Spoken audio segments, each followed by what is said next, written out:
지난주에 또 공부했던 부분들을 잠깐 또 복습하는 시간을 좀 가지도록 하겠습니다. 성경 문제 이렇게 보시고요. 지난주 내용을 조금 살펴보도록 하겠습니다. 우리 지난주에는 12장부터 했습니다. 12장부터 그리고 13장, 23장까지, 13장에서 23장까지 열방에 대한, 이방에 대한 예언. 그래서 23장까지 했었는데요. 그 부분을 잠깐 살펴보도록 하겠습니다. 거기 오늘 보는 12장에는 성도들의 찬양이 나오죠. 11장에 지난번에 메시아 예언이 나왔고요. 메시아가 사역하게 되면 하나님 나라가 이루어지게 될 것을 말씀하면서 그 하나님 나라 백성이 찬송하게 되는 내용이 12장으로 연결되어 있거든요. 12장은 성도의 찬양이라고 보시면 됩니다. 그래서 우리 첫 번째 문제 보시면 이 땅에 하나님의 나라가 이루어지게 되면 구원받는 백성들이 하나님은 나의 구원이심이라 구원의 노래를 하게 되는데, 그러므로 너희가 무엇으로 이 구원의 우물들에서 물을 기르리라 이렇게 노래하게 되나요?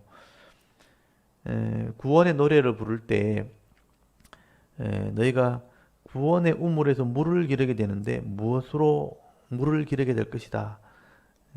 문제는 그렇게 어렵지 않죠. 기쁨으로 거기 12장 3절에 보시면 그 찬송이 나오죠. 너희가 기쁨으로 구원의 우물들에서 물을 기르게 될 것이다. 그 광야 같은 이스라엘 땅에서 물이라는 것은 생명과 같은 것이죠. 그래서 이제 구원으로 비유를 하고 있고, 그 구원의 우물에서 물을 기를 때 그 풍성한 은혜를 누리게 되는데, 그래서 이 물은 은혜를 상징하는 것이죠. 구원의 우물에서 물을 이렇게 마시면서 생명을 얻고 은혜를 누리게 되는 그 하나님 백성 모습을 이런 식으로 표현을 하고 있는 것입니다. 그리고 이제 2번에 보시면 이제 13장부터 이사야서 13장부터 23장까지는 어떤 내용이 기록되어 있나요? 그래서 이사야서 안에 이스라엘 백성들의 심판을 얘기하지만 이스라엘 백성들을 죄를 짓게 만들었던 주위의 나라들이 있거든요. 그게 이방 나라들이에요. 이방 나라들은 이스라엘이 심판을 받게 되면 당연히 같이 심판을 받게 됩니다. 그래서 항상 선지서에 보면 이방 나라 또는 열방에 대한 심판에 대한 경고의 말씀이 나옵니다. 악인들은 왜 이렇게 망하게 되는가? 그 악함으로 인해서 망하게 된다 하는 것을 이제 예언을 하게 되죠. 실제로 이제 역사 가운데 북쪽 이스라엘이 멸망을 받고 남쪽 유다가 멸망받고 난 뒤에 바벨론이 그 이스라엘 주위에 있는 나라를 다 이렇게 멸망을 같이 시킵니다. 그래서 이제 두로, 다메섹, 이쪽에 블레셋, 동쪽에는 에돔, 암몬, 모압, 그리고 이제 밑에 애굽까지 바벨론이 다 점령을 하면서 심판을 하게 되는데, 이 예언들이 그대로 성취가 되어집니다. 그래서 이사야서 13장부터 23장까지 어떤 내용이냐 우리가 이제 알고 있어야 되겠죠. 이방 나라에 대한 심판 또는 이스라엘 주위에 있는 나라들에 대한 심판에 대한 경고의 말씀입니다. 그래서 이스라엘과 이방 나라에 대한 심판이 이렇게 예언되어 있다. 그리고 역사 가운데 그것을 확인할 수 있다는 것을 기억하시면 되겠습니다. 그리고 세 번째, 하나님께서 바벨론에게 13장부터는 이방인의 나라 중에 바벨론이 제일 먼저 나오거든요. 바벨론에 경고의 말씀을 하시면서 어떤 사람을 내가 충동하여서 바벨론을 치게 할 것이라 이렇게 말씀하나요? 이사야 13장 17절에 보시면 바벨론이 주위에 있는 나라를 다 심판을 하지만 바벨론도 나중에 심판을 받게 된다는 거예요. 악한 나라로 하나님의 도구로 쓰임받는 것밖에 안 됩니다. 그래서 바벨론도 결국은 악함을 통해서 심판을 받게 되는데, 어떤 나라를 들어서 내가 심판한다고 예언을 하거든요. 그게 그대로 이루어집니다. 그래서 13장 17절에 보시면 무슨 나라라고 돼 있죠? 거기 13장 17절 메대 사람이라고 돼 있죠. 메대 실제 역사에는 메디아라는 나라죠. 그래서 메디아와 나중에는 이제 페르시아가 합병이 되죠. 그래서 메데 페르시아라는 나라가 됩니다. 그래서 이 메데라는 나라를 통해서 내가 너희를 심판할 것이다라고 예언을 이렇게 하고 실제로는 그것이 이루어지게 되는 것을 확인하면 되는 거죠. 그 다음에 네 번째는 하나님께서 바벨론의 멸망에 대해서 경고하실 때 바벨론이 하나님처럼 높아져서 하나님의 자리에 앉으려고 할 때 하나님께서는 어디에 떨어짐을 당하게 하겠다. 그렇게 말씀하시죠. 어디에 떨어짐을 당하나요? 이사야서 14장 15절에 보시면 거기 스올의 스올 곧 구덩이의 맨 밑에 떨어짐을 당하게 될 것이다. 그래서 이제 이 14장에는 재밌는 이야기를 해놨죠. 이 바벨론이 멸망시킨 나라들이 또 악한 나라들이거든요. 거기 에돔이라든지 모압, 암몬, 뭐 블레셋, 그리고 아람, 두로와 시돈 전부 이스라엘을 범죄하게 만들었던 이방 나라들이 바벨론에게 망한다고요. 바벨론에게 망해서 왕이 목이 다 떨어지면 그들이 먼저 지옥에 간단 말이죠. 근데 나중에 바벨론이 심판을 받고 지옥에 떨어지면요, 먼저 가 있던 그 왕들이 바벨론 왕을 막 놀린다는 거예요. 너도 왔냐 그러면서. 그래서 너는 그 사람들보다 더 밑바닥에 떨어질 거다. 그래서 여러분, 이 땅에서 악한 자들이 권세를 누리는 거 그렇게 좋은 거 아니라는 거예요. 악한 자들이요, 약한 사람 그 빼앗고 착취하고 막 마음껏 누리는 것처럼 보이지만 사실은 그 악한 사람들이 같이 지옥에 들어가면요, 그 먼저 들어간 사람들이 나중에 이제 들어가면요, 군기를 잡는다는 거예요. 더 고통을 당합니다. 그래서 이 악한 자들이 망할 때 더 큰 고통을 당하게 될 것이다. 지옥의 제일 밑바닥, 그 스올이라는 게 지옥이거든요. 지옥의 제일 밑바닥에 하나님이 그냥 던져버리겠다. 그렇게 말씀하시는 것입니다. 그래서 이 땅에서 자꾸 악하려고 하지 말고 어떻게든지 선하게 되려고 노력해야 되는 거예요. 그게 인생에 가장 가치 있는 겁니다. 그래서 이제 악한 사람들 부러워하지 마시고 내게 주시는 이 은혜가 뭔지를 자꾸 돌아보는 거, 그게 어떻게 보면 복이라는 것을 기억하시면 좋겠습니다. 그 다음에 다섯 번째 5번에 보시면 모압은 왜 망하게 될 것이라고 경고하나요? 이 모압의 경고가 나오는데 이사야서 16장 6절에 보시면 이방 나라들이니까 다 교만한 거예요. 교만 때문에 망합니다. 그래서 16장 거기 6절에 보면 우리가 모압의 교만을 들었나니 심히 교만하도다. 그가 거만하며 교만하며 분노함도 들었거니와 그의 자랑이 헛되도다. 그래서 이 모압이 별로 가진 것도 없는데 막 자랑을 하는 거예요. 교만하고. 그래서 하나님을 대적하다가 결국은 심판을 받게 될 것을 말씀하게 됩니다. 그 다음에 여섯 번째, 구스는 아수르를 대적하기 위해 사자들을 보내지만 하나님께서 아수르를 치실 것을 말씀합니다. 아수르의 멸망을 본 구스는 예물을 가지고 어디로 올 것이라 이렇게 말씀하나요? 그 이사야 18장 7절에 보시면 이 내용은 좀 이렇게 모르고 읽으면 좀 까다롭고 어려운 부분이 있죠. 이사야 18장이 구스가 이제 아수르를 대적하는 그 당시의 배경 속에서 이 아수르가 하나님에 의해서 심판을 받게 된다는 거죠. 그러면 이제 구스가 나중에 도리어 하나님께 예물을 가지고 오는데 시온산으로 오게 될 것을 말씀하거든요. 그럼 제일 마지막 절에 기록이 되어 있죠. 18장 거기 7절 끝에 보시면 만군의 여호와께 드릴 예물을 가지고 만군의 여호와의 이름을 두신 곳 시온산, 시온산이 예루살렘이잖아요. 예루살렘으로 예물을 가지고 오게 될 것이다. 그래서 여러 곳에 이제 구스가 하나님께 예물을 드릴 것을 여러 군데 예언을 해놨거든요.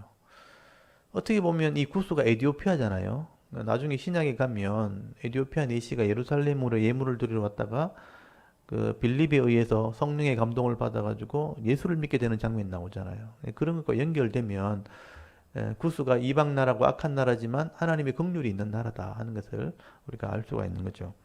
그래서 이제 아수르를 대적하려고 하다가 그 당시 북쪽은 아수르였고 남쪽은 애굽이었거든요. 중간에 이스라엘이 끼어 있었는데 이스라엘이 아수르가 내려오면 애굽 잡고 이렇게 의지하려고 그러고 애굽이 올려오면 아수를 의지하려고 하는 그런 이제 정치적인 게 있었거든요. 그래서 이제 하나님 이런 구스 같은 나라도 하나님을 경배하게 될 거다, 예물을 드릴 거다 하는 얘기를 해놓은 것입니다. 그 다음 여덟 번째, 일곱 번째입니다. 하나님께서 애굽을 심판하실 것을 경고하게 됩니다. 그러나 애굽 사람들은 어디 가서 물을 것이라 이렇게 말씀하나요. 이사야서 19장 거기 3절에 보시면 하나님이 애굽도 심판할 것을 얘기해요. 애굽을 심판할 것을 얘기할 때 애굽이 어려움 당하면 하나님께로 굴복하면 되는데 하나님께 굴복하지 않고 어디에 가서 물어본다 이렇게 나오는데 어디 가서 물어보냐면 그들의 우상, 또 마술사, 신접한 자, 요술객한테 가서 물어본다는 거예요. 애굽에 유명한 게 이런 마술사들, 신접한 자들, 요술사들입니다. 그 요셉이 있을 때도 그랬고, 모세가 애굽의 왕을 대적할 때도 그랬고, 모세가 기적을 행할 때도 요술사들이 막 따라했잖아요. 그러니까 이런 요술사들이 이렇게 의지하는 그런 마법사 같은 사람들이 많았다는 거예요. 그래서 어려움 생기면 항상 거기 가서 묻는 것이 그들의 습관처럼 돼 있죠. 그래서 요술사들이나 마술사들이나 그들의 우상이나 신접한 자 이런 사람들에게 어려움 당하면 묻게 된다. 그래서 그들이 망하게 되는 것입니다. 그 다음에 여덟 번째, 아수르가 아스돗을 침공했을 때 유다와 주위 국가들은 애굽과 구스를 의지하려고 합니다. 이때 하나님께서 애굽과 구스를 의지하지 말도록 이사야 선지자에게 벗은 몸과 또 벗은 발로 몇 년을 다니게 하시나요? 이때도 이제 아수르가 이제 그 블레셋 있는 아스돗이라는 도시를 점령했을 때 그 유다를 비롯해서 주위 나라들이 애굽과 구스를 자꾸 의지하려고 하거든요. 근데 하나님께서 그거 쓸데없는 짓이다, 의지하지 말라 하면서 이사야 선지자를 보낸 거예요. 그래서 이사야 선지자에게 네가 의지하려고 하는 애굽이나 구스도 이렇게 포로되어 잡혀갈 것을 이제 보여주기 위해서 이사야 보고 벗은 몸을 가지고 맨발로 예언을 하라고 그렇게 명령하시거든요. 이사야 선지자가 벗은 몸으로 맨발로 몇 년을 예언을 하게 되는데 몇 년을 예언했다고 되냐면 3년 동안 했다고 돼 있어요. 사람들이 이걸 알려주려고.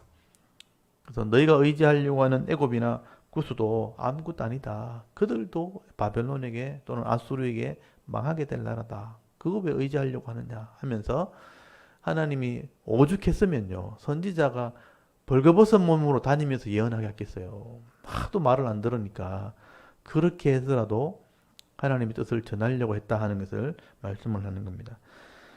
그 다음에 아홉 번째, 22장에는 환상골짜기에 대한 예언이 기록되어 있습니다. 이 환상골짜기는 어디를 말하는 것인가요?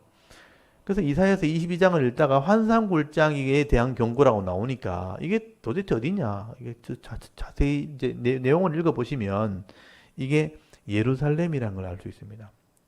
그러니까 기드론 골짜기가 있고 거기에 시온 산이 있고 예루살렘이 있고 거기 유다라는 도시가 있거든요. 그래서 유다라가 표현하기도 하고 예루살렘이라고 표현되기도 하죠. 그래서 거기 이사야서 21장 거기 8절이나 9절이나 10절에 보시면 유다라든지 다윗성이라든지 예루살렘이라는 표현이 나와요. 그래서 이 환상 골짜기는 예루살렘, 한마디로 말하면 예루살렘을 의미하는 것이다. 그래서 환상 골짜기에 대한 예언을 하는 것을 보게 됩니다.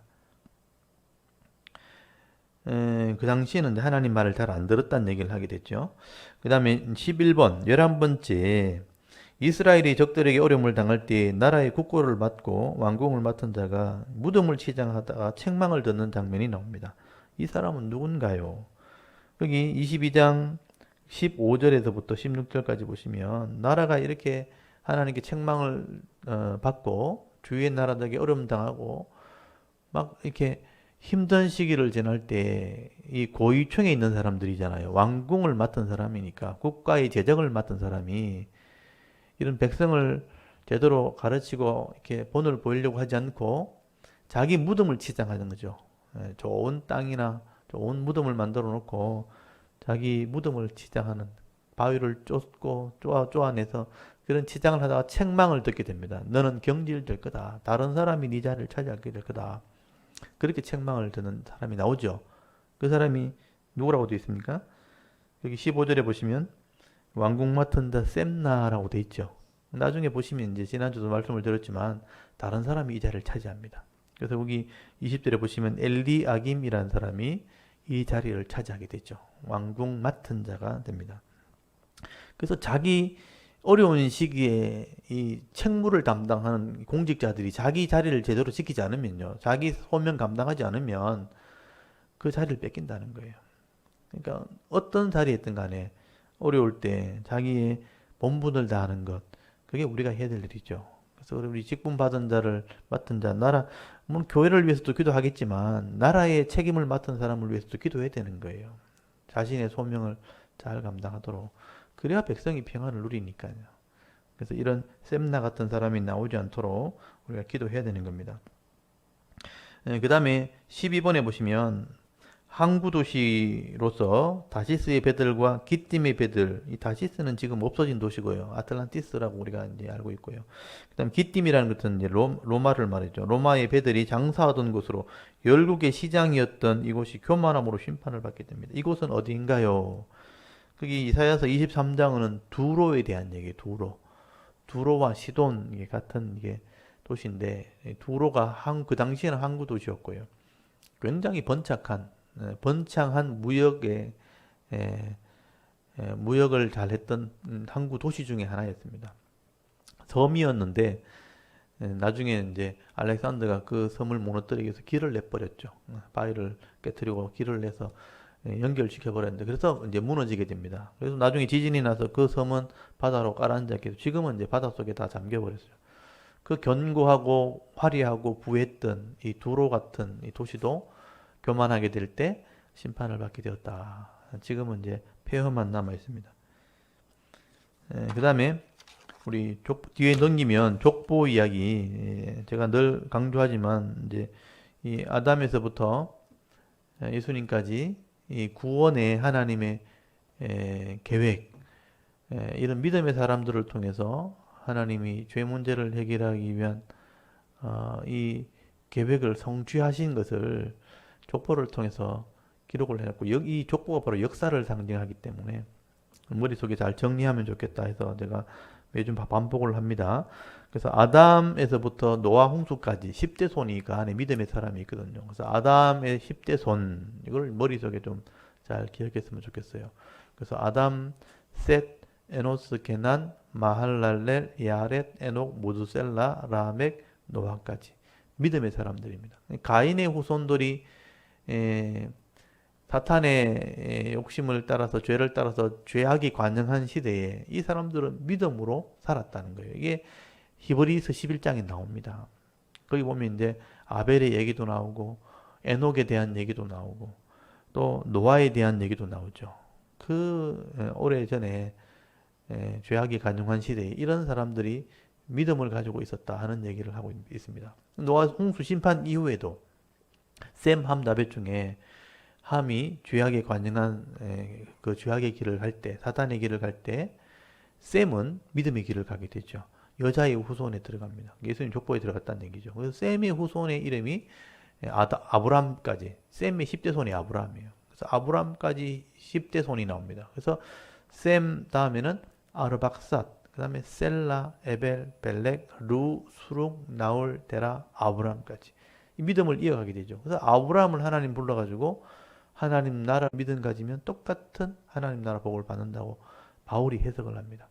그래서 이 아브람께 하나님께서 약속하시면서 그 약속이 이어서 이스라엘로 연결되는 것이죠. 그래서 아브라함의 그 약속이 그 믿음의 아들 이삭에게 넘어가고요.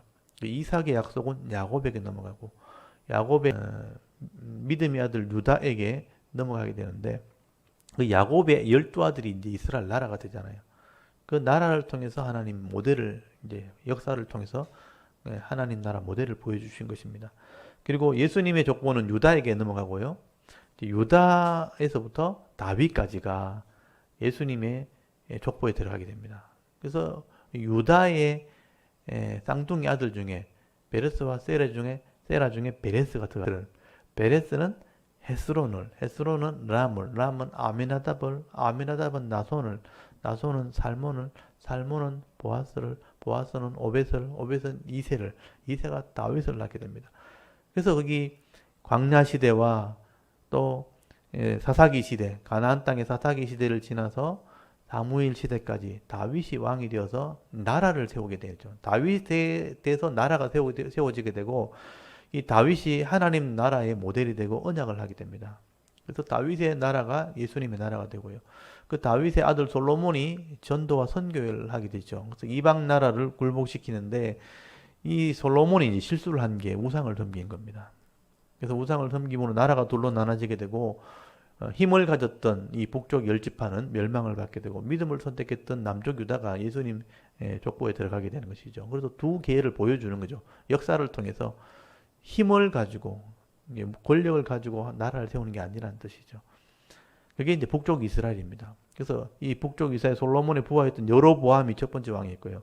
여로보암 아들 나답인데 이때 이제 반역을 당하죠. 바하사 다음에 엘라 또 반역을 당하죠. 시므리가 반역하고 시므리를 죽인 사람이 오므리입니다. 오므리가 이제 우상을 섬기기 시작하죠. 오므리 아들이 아합이고 아합이 우상을 가지고 들어오면서 온 나라를 우상화 만들어 버리죠. 이세벨을 데리고 와가지고. 그래서 그 아들이 비참하게 죽고 아시야 여호람 때 반역이 일어나서 활에 맞아 죽죠. 그리고 예후가 그 나라를 이어받았는데 예후가 우상을 치워놓고 자기 똑같이 우상을 섬겨요. 그리고 네 명의 아들을 하나님 약속했기 때문에 네 명의 아들이 나올 동안 물질로 번창하게 되었을 때 물질 때문에 타락하게 됩니다. 그래서 우상과 물질 그게 예후 왕조예요. 예후의 아들이 요아스고 요아스의 아들이 요아스고 요아스의 아들이 여로보암 2세고 여로보암 2세의 아들이 스가랴죠. 그 스가랴까지 네 명의 왕이 되고 난 뒤에 또 반응을 당하죠. 살룸이 반응하고 살룸은 머나헴이 죽이고 머나헴은 버가히아를 낳았지만 버가히아를 베가가 죽이고 베가는 또 호세아가 죽이고 결국은 아수르가 들어와서 그 나라를 다 무너뜨리고 포로 되어 잡아가 버리고 아수르 사람을 사마리아 갖다 놓으니까 혼혈 족속이 되었고 혼합 종교가 되어서 북쪽 이스라엘은 폐허가 되어 있습니다. 지금도 그 땅은 아랍 사람들이 살고 있죠. 이방 사람들이 살고 있습니다. 그래서 이 북쪽 이스라엘은 우상과 물질 때문에 망한 나라예요. 힘과 권력으로 나라를 세우는 게 아니라는 거죠. 남쪽은 솔로몬 다음에 르호보암, 그 다음에 아비암 다 우상을 섬겼어요. 아사 때 조금 개혁을 했는데 아사가 나중에 나이가 들어서 하나님을 버렸고 다리에 병들어 죽고요. 그 다음에 두 번째 여호사밧이 또 다시 개혁을 했는데 아합하고 사돈을 맺는 바람에 그 우상이 남쪽으로 넘어오게 됩니다. 그래서 아달랴가 넘어와서 요람과 결혼을 된 거예요. 여호사밧의 아들이 요람이죠. 요람과 결혼하는 바람에 다 우상을 섬깁니다. 이세벨은 북쪽에, 남쪽은 아달랴. 그래서 남쪽 이 왕조가 우상을 섬기게 되었고, 그래서 이 첫 번째 우상을 드렸던 요람이 남쪽의 왕 중에서 제일 비참하게 죽어요. 이 배에 창자가 흘러나와 죽었다고 되어 있어요. 그 요람의 아들이 아하시아죠. 아하시아는 예후한테 칼에 맞아 죽죠. 그 다음에 아달랴가 또 왕자들 다 죽이고 지가 왕이 됩니다. 그때 요아스가 하나 살아났는데 요아스가 왕이 됐지만 우상을 벗어나지 못해요. 우상을 섬기다가 부하한테 죽임을 당하고 그 아들 아마샤까지 우상을 섬기다가 나중에 부하한테 또 죽임을 당합니다. 요까지가 이제 비참하게 죽은 왕들이. 그 다음에 이제 새롭게 개혁한 사람, 세 번째 개혁한 게 우시야. 우시야 때 다 개혁을 했는데 우시야는 교만해서 나중에 문둥병을 해 죽습니다. 그다음에 요담, 그다음에 아하스가 악한 왕이 나와서 남쪽에 전부 다 우상을 성전에 우상을 갖다 놓죠. 그다음에 아하스 다음에 마지막 히스기야가 네 번째 마지막 개혁을 합니다. 근데 히스기야도 잘했는데 나중에 병들어 15년 더 사는 바람에 그때 교만해져 가지고 하나님 말 안 듣죠. 그래서 그때 15년 더 사는 바람에 므낫세가 태어났는데 므낫세가 자기 어머니 헵시바에게 잘못된 교육을 받아가지고 우상을 섬기다가 남쪽 이 왕조가 다 우상화돼 버립니다. 그래서 결국 하나님 포기해 버리죠. 므낫세 때 이 남쪽 유다도 타락하게 됩니다. 그 다음에 아몬, 요시야가 망하게 되었을 때 일군을 키우려고 잠시 개혁을 하죠. 다섯 번째 계획이죠.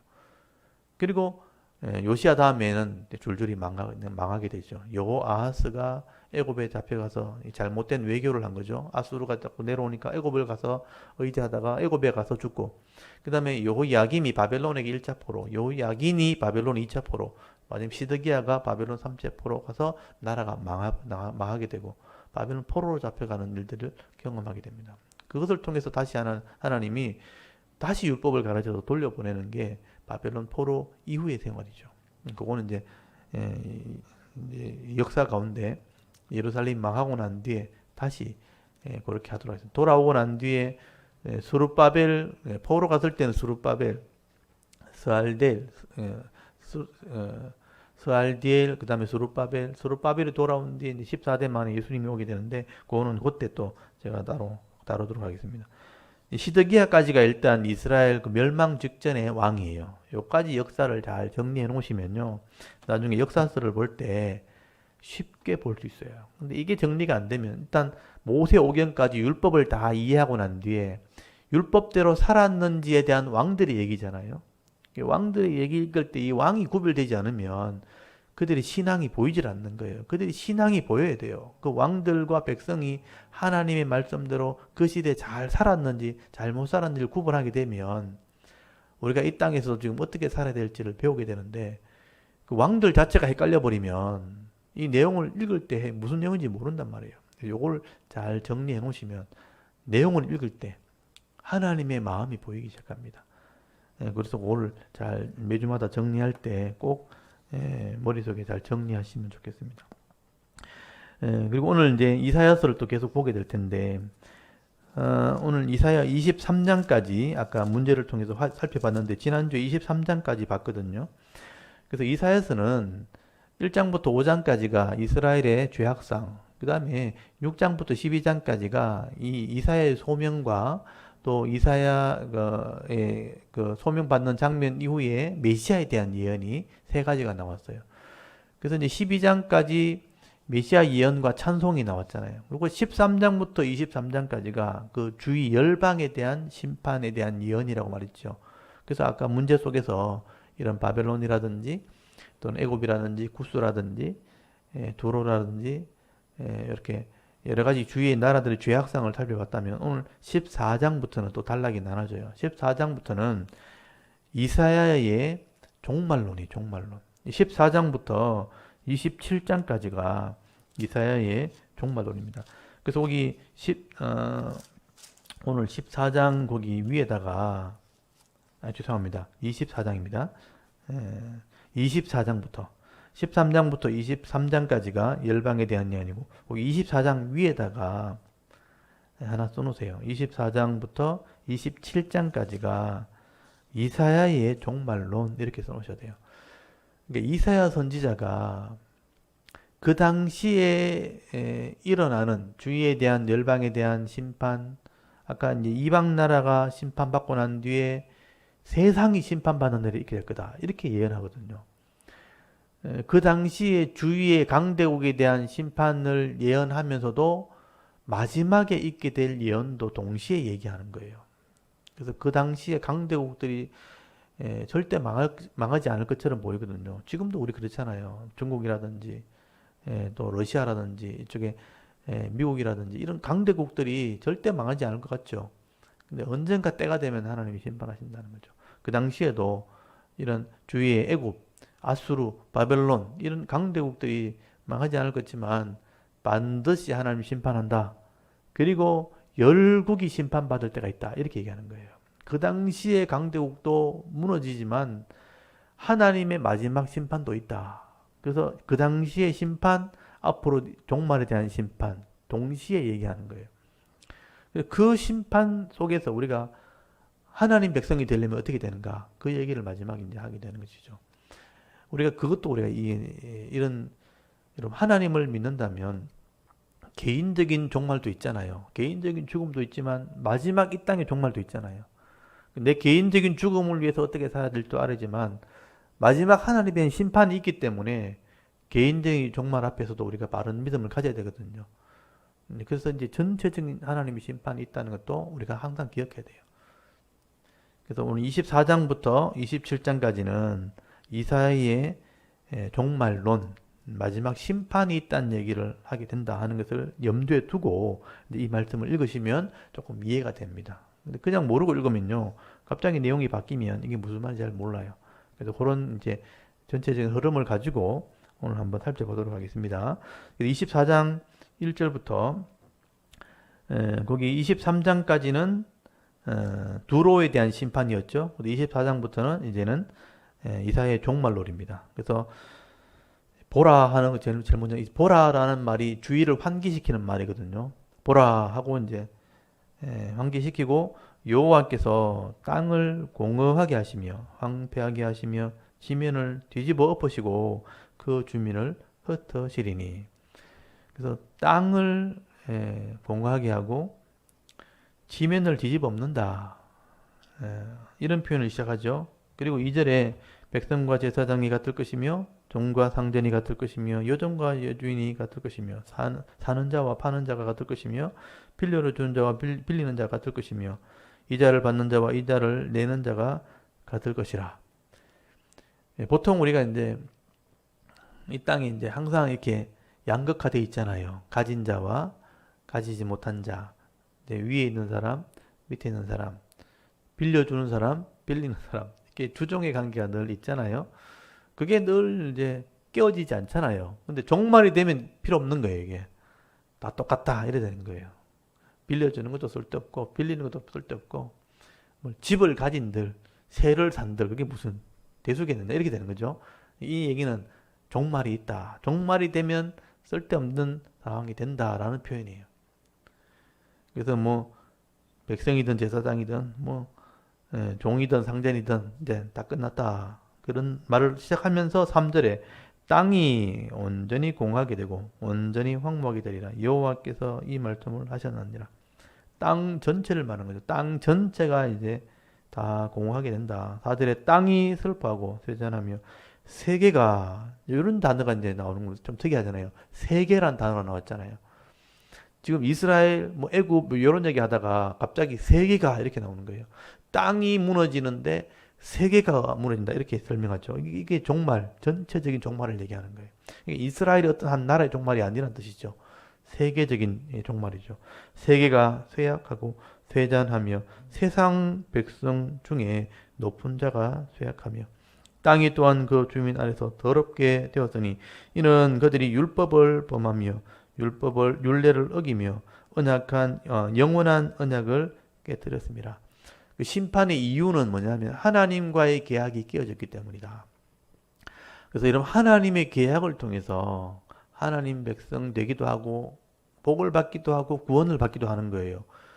그래서 세상의 종말도요, 하나님의 언약이 깨졌기 때문에 더 이상 지켜지지 않기 때문에 하나님이 심판하는 겁니다. 그래서 여기 율법이란 말, 율례란 말, 하나님의 나라 법을 의미하는 것이죠. 그래서 여기서 율법은 이제 레위기를 말하는 것이고, 좀 넓게 얘기하면 모세오경을 얘기하는 것이죠. 사실은 이스라엘 백성들에게 이 법을 주었지만 사실은 이 땅에 있는 모든 사람들에게 이 법을 준 거나 마찬가지예요.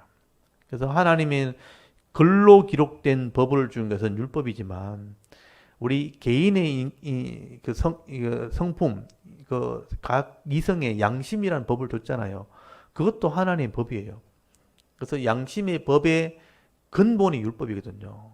율법을 제일 잘 이렇게 가르치면 양심의 법이 그걸 받아들이게 되어지면 하나님 법을 이해하고 지키면 하나님 백성이 된다는 그런 의미인데, 결국은 이 하나님 법을 어겼기 때문에 하나님도 무시하고 하나님을 창조한, 하나님의 형상대로 창조한 사람도 무시하고 하나님 만들어둔 질서를 다 무시해버리니까 결국 그것 때문에 심판을 받게, 이걸 죄라고 표현하는 죄. 죄 때문에 법대로 하지 않는 것이 죄거든요. 그래서 하나님 말씀, 캐논이라는 이 정확한 법에서 벗어나는 게 다 죄. 그래서 이 죄라는 단어 자체가, 하말티아라는 자체가 하나님의 관역에서 벗어났다는 뜻이거든요. 하나님 법에서 벗어난 이 죄 때문에 결국은 심판을 받게 될 거다. 이 하나님 백성, 이스라엘도 마찬가지고 열국, 모든 세계 모든 백성은 하나님 법을 어겼기 때문에 심판을 받게 되는 거다라고 말씀을 하게 되는 겁니다.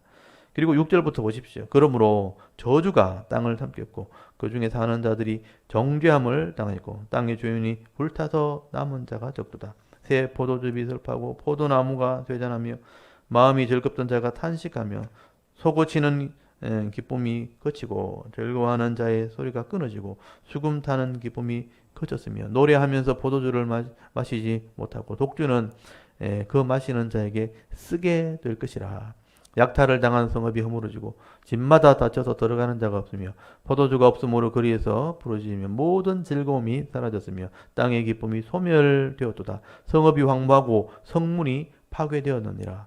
그리고 13절 보시면 세계라는 단어가 또 나와요. 세계 민족 중에 이러한 일이 있으리니. 그러니까 이게 이스라엘에 국한된 얘기가 아니란 얘기잖아요. 세계에 있는 모든 민족 중에 이러한 슬픔이 있게 될 거다. 예, 술을 마시고 절거하는 자나 또 이렇게 가진 자들이 다 무너지게 되는 날이 온다. 곧 감람나무를 흔듦 같고 포도를 거둔 후에 그 남은 것을 주움 같을 것이라.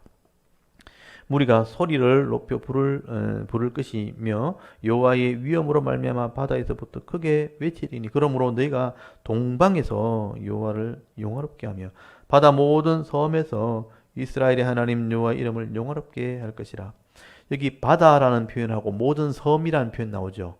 그래서 이스라엘을 중심으로 봤을 때 바다나 섬들은 이방을 세계를 상징하는 거예요. 그건 이방 나라 가운데 하나님이 영화롭게 될 것이다. 그래서 이 구약의 표현 중에 바다와 섬, 바다는 보통 세상을 상징하거든요. 바다, 섬들 하면 이방 나라들을 상징하는 거예요. 그래서 이런 표현이 앞으로 자주 나올 겁니다. 섬들을 향해서 이러면 이제 이방 나라를 상징하는 거예요. 그들 가운데 하나님이 영화롭게 될 것이라. 그리고 16절 땅 끝에서부터 노래하는 소리가 우리에게 들리리니 의로우신 이게 영광을 돌리세 하도다. 땅 끝이니까 이 땅 끝이란 표현이 결국 신약까지 인용이 됐잖아요. 복음을 전할 때 우리가 어디까지 전한다고 말하죠? 땅 끝이라고 얘기하죠. 그래서 이 땅 끝은 결국은 이방 나라들을 말하는 것입니다. 그 이방 나라들에게서 하나님이 의로우시다는 노래가 나오게 된다. 마지막 때 그런 일이 일어나는 거죠. 그래서 심판이 임하는 거죠. 종말이 임하는 거죠. 그러나 나는 이르기를 나는 쇠잔하였고 나는 쇠잔하였으니 내게 화가 있도다. 배신자들은 배신하고 배신자들은 크게 배신하였도다. 땅의 주민들아 두려움과 함정과 올무가 내게 이르렀나니 두려운 소리로 말미암아 도망하는 자는 함정에 빠지겠고 함정 속에 올라오는 자는 올무에 걸리니 이는 위에 있는 문이 열리고 땅의 기초가 진동함이라. 이게 땅의 기초가 진동한다 그러죠. 지진이 난다는 거예요. 19절에 땅이 깨지며 땅이 갈라지며 땅이 흔들리며 그래서 마지막 종말에는 이런 현상들이 나타난다 그러죠. 이런 것들이 나중에 이제 신약에도 다 이제 똑같은 설명이 되어집니다만 땅이 깨어지기 시작하고 진동하고 흔들리기 시작합니다. 20절에 땅이 취한 자같이 비틀비틀하며 원두막같이 흔들리며 그 위에 죄악이 중함으로 떨어져서 다시는 일어나지 못하리라. 술 취한 사람이 땅에 걸어갈 때 술 취한 사람처럼 이렇게 걷게 될 정도로 땅이 흔들린다. 지진이 난다는 얘기죠. 이런 지진과 이런 재앙들이 일어나게 될 거다. 21절 그 날에 이 한 정한 날이죠. 마지막 날이죠. 그 날에 여호와께서 높은 데에서 높은 군대를 벌하시며 땅에서 땅의 왕들을 벌하시리니 전쟁이 벌어진다는 얘기죠. 군대와 왕들이니까 그들이 죄수가 깊은 옥에 모임같이 모이겠고 옥에 갇혔던 여러 날 후에 갇혔던 자가 여러 날 후에 형벌을 받을 것이라. 그래서 마지막 전쟁이 벌어진다는 뜻이에요. 그래서 마지막 전쟁을 통해서 다 형벌 받듯이 벌 받듯이 죽게 될 거다. 그리고 23절 그때에 달이 수치를 당하고 해가 부끄러워하리니 천체의 변화가 온다는 얘기죠. 이런 게 종말에 대한 징조 중에 하나죠. 그리고 이는 만군의 여호와께서 시온산과 예루살렘에서 왕이 되시고 그 장로들 앞에서 영광을 나타내실 것입니다. 간략하게 설명이 되어 있지만 종말에 대한 징조는 다 나와 있는 거예요. 예루살렘에 하나님이 세워지게 될 거다. 결국 예루살렘의 마지막에 이제 성전이 세워지고 하나님이 구원받을 자가 더 이상 없게 될 때 이방인들이 돌아오고 예루살렘에 있는 이 유대인들이 마지막으로 돌아오면 세상은 끝나는 거예요. 그래서 이방 나라는 그 죄로 심판을 받게 될 것이고 전체도 큰 재앙이 임하게 될 것을 이렇게 종말론적으로 설명을 하고 있는 겁니다. 그 다음에 25장에 넘어가면 그 구원의 찬송 이런 심판이 임하게 될 때 구원받은 성도들도 있겠죠. 성도들은 이 심판과 관계없이 하나님 나라를 얻기 때문에 노래를 하게 됩니다. 25장 1절 여호와여 주는 나의 하나님이시라 내가 주를 높이고 주의 이름을 찬송하오리니 주는 기사를 옛적에 정하신 뜻대로 성실함과 진실함으로 행하셨습니다 하면서 하나님을 찬송하는 장면이 나옵니다. 그리고 이제 2절부터 하나님이 이렇게 여러 가지 심판하는 모습으로 설명을 하고 난 뒤에 그 다음에 6절을 보십시오. 6절을 보시면 만군의 여호와께서 이 산에서 만민을 위하여 이게 만민이라는 단어를 동그라미 쳐놓으시고 여기서는 이제 심판이 하고 난 뒤에는 모든 백성이죠. 만민이라는 것은 모든 육체, 모든 백성이라는 의미거든요. 모든 백성을 위하여 기름진 것과 오래 저장한 어떤 포도주로 연회를 베풀리니 잔치죠. 구원받은 성도들은 마지막에 하나님의 잔치에 참여하게 된다. 예수님도 잔치로 이걸 표현하고 있죠. 천국의 마지막 잔치에 초청된 자, 초청하지 못한 자 이렇게 표현하고 있죠. 이제 잔치가 열리게 될 것이다. 곧 골수가 가득한 기름진 것과 오래 저장하였던 맑은 포도주로 가질 것이며 또 이 산에서 모든 민족의 얼굴을 가린 가리개와 열방 위에 덮인 덮개를 제하시며 사망을 영원히 멸하실 것이라. 주 여호와께서 모든 열국에서 눈물을 씻기시며 자기 백성의 수치를 온 천에서 제하시리라. 여호와께서 이와 같이 말씀하셨느니라. 마치 요한계시록 같죠? 이제 모든 덮개를 다 열어버리고 자기 백성을 다 불러내가지고 모든 그 땅 말씀대로 살려고 애쓰고 힘들 때 고통당했던 그 슬픔, 눈물들을 다 씻어준다. 그래서 이제 잔치에 참여하게 된다는 것을 표현하는 거죠. 그리고 이런 열방이 심판받을 때 자기 백성은 하나님을 높이게 되고 그 잔치에 참여하게 될 것이다.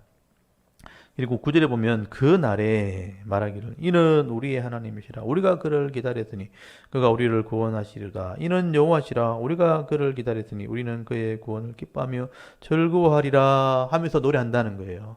우리가 하나님을 기다렸는데 이제 하나님이 우리를 이제 구원하셨구나. 그리고 10절부터 모압은 심판을 받게 될 거다.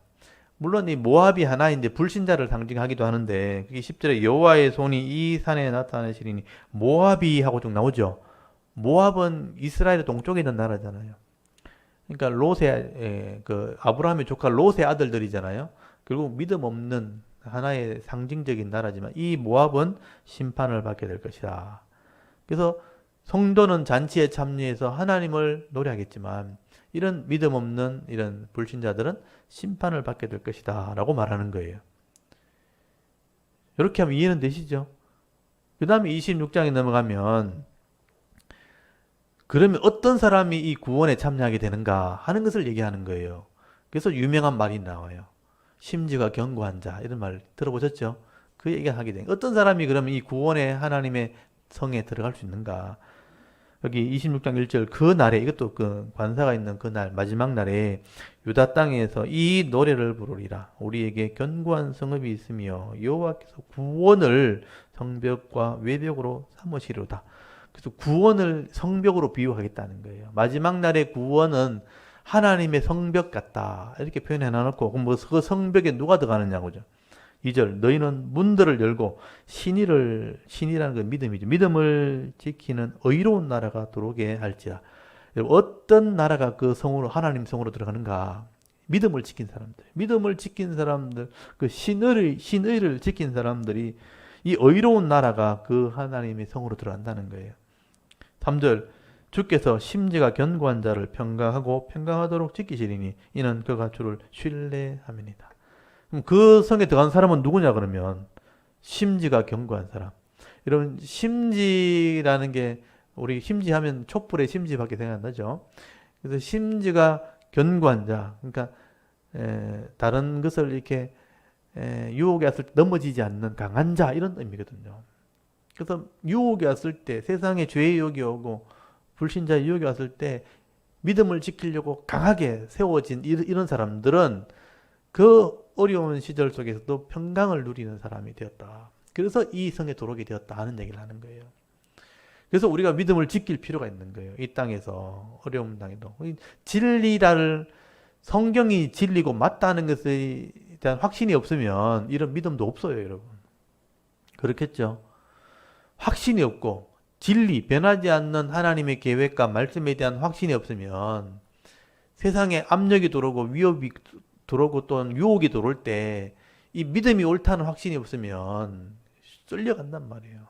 넘어가든지 유혹당하든지 아니면 굴복하든지 이렇게 돼버리지 그걸 지켜내려고 심지가 견고하게 될 수가 없다는 얘기죠.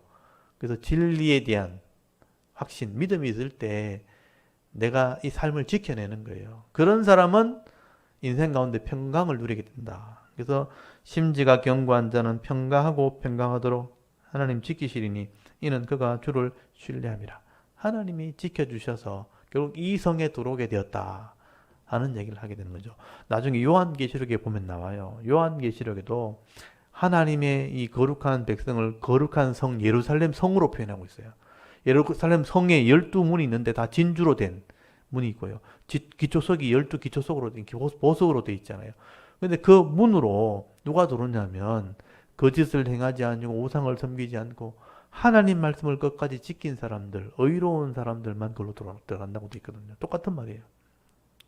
그래서 이 마지막 종말의 심판이 있고 난 뒤에 누가 하나님 성에 들어갈 수 있는지를 설명해 놨는데, 심지가 견고한 사람, 신의를 지킨 사람, 의로운 사람, 믿음 있는 사람이 들어간다. 이 사람들은 이 땅에 살 때 아무리 어려도 하나님이 지켜주시기 때문에 평강을 누리게 될 것이다.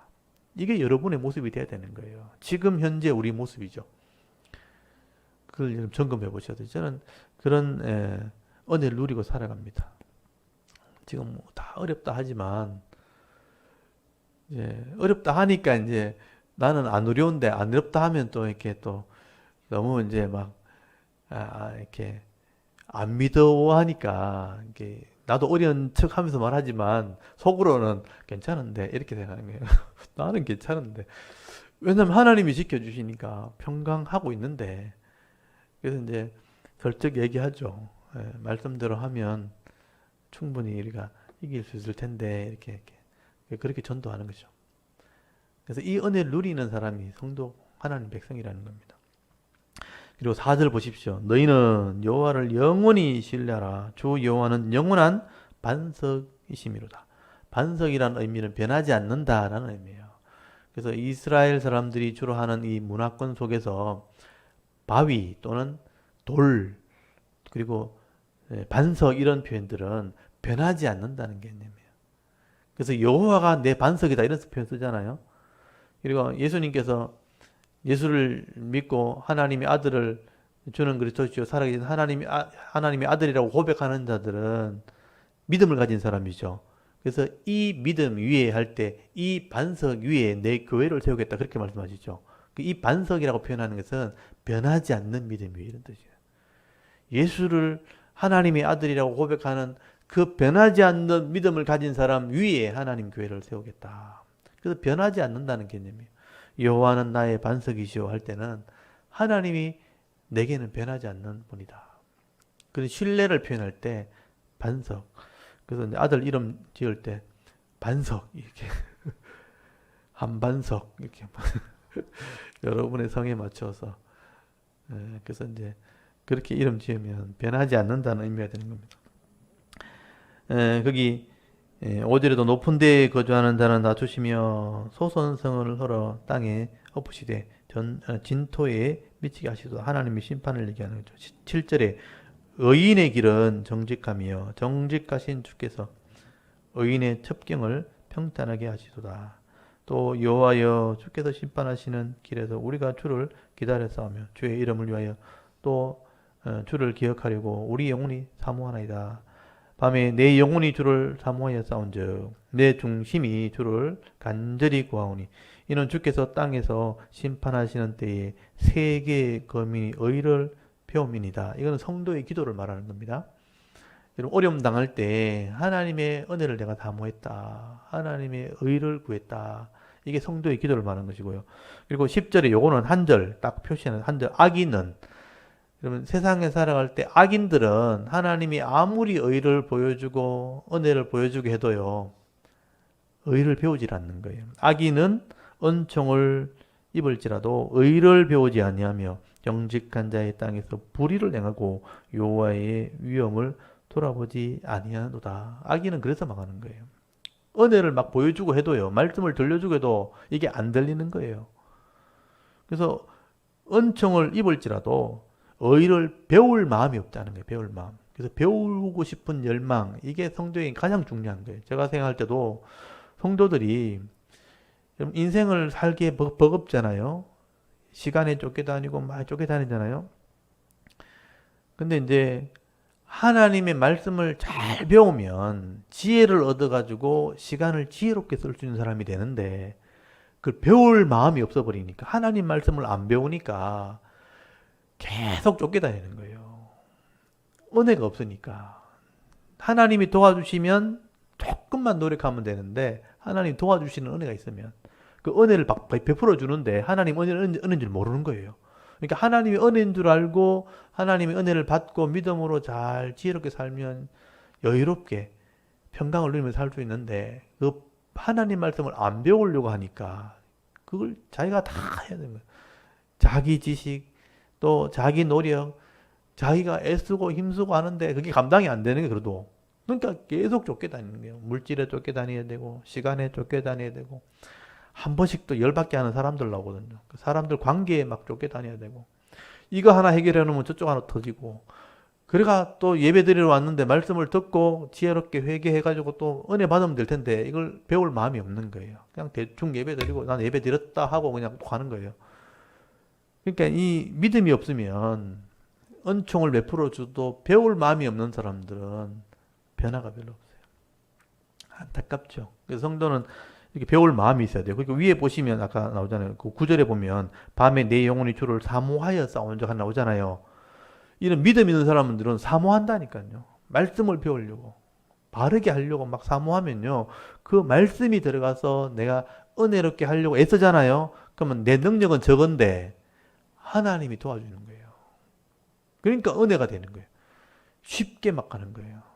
내가 하려고 하면 하나님이 앞서 일해놓으시는 거죠. 다 일해놓고 이제 적들이 나를 대적하려고 하면 하나님 알아서 다 쳐내는 거예요. 그러면 나는 대연하게 그냥 아무 일 없다시피 막 살아가는 거예요. 그게 사실 은혜인 거예요. 그 지나고 나면 알죠. 하나님이 도와주셨구나. 그게 사실 지혜인데 악인들은 배우려고 하지 않는다. 제가 제일 안타까운 부분이에요. 제가 66권의 말씀을 알면 인생을 배울 수 있고 인생을 알면 쉽게 은혜롭게 인생을 살 수 있는데 좀 배우시라고 하면 시간이 없다는 거예요. 왜 시간이 없나 하면 안 배워서 시간이 없는 건데 좀 배우시라고 하면 시간이 없다는 거라. 제가 안타깝죠. 그 시간이 없는 것을 여유 있게 만들려면 배워야 되는데 시간이 없어서 못 배웁니다. 그래서 제가 이제 주일 낮에도 하고 오후에도 하고 수요일도 하고 목요일도 하고 매일 새벽마다 오고 하면 그때 와서 좀 배우면 될 텐데 성경 통독 4경에 4박 5일 동안 할 때 그 4박 5일만 딱 들어버리면 인생에 한 10년은 더 훨씬 지혜롭게 더 살 수 있을 텐데 그 4박 5일 시간을 못 내가지고 매일 쫓겨다니고 주일날 한 번만 예배 참사하는 그걸로 그냥 끝내버리니까 이게 참 안타깝죠.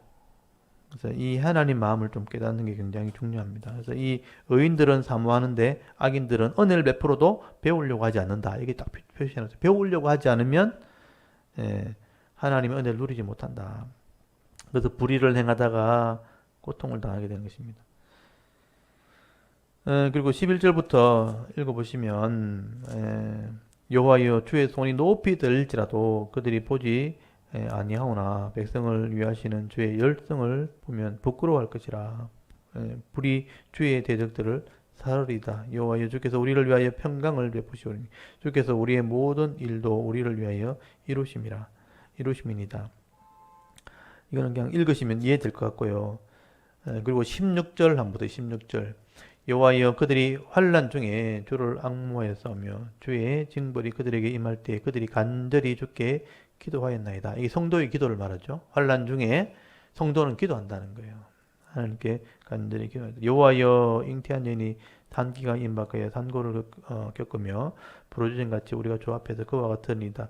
우리가 잉태하고 산고를 당했을 때로 바람을 낳은 것 같아서 땅의 구원을 베풀지 못하였고 세계의 거민을 출산하지 못하였나이다. 주의 죽은 자들은 살아나고 그들의 시체는 일어나리다.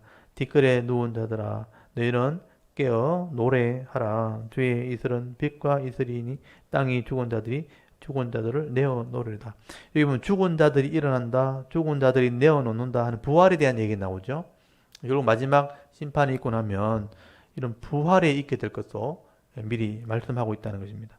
그리고 20절에 보시면 내 백성아, 여긴 단락이 나눠져 있잖아요.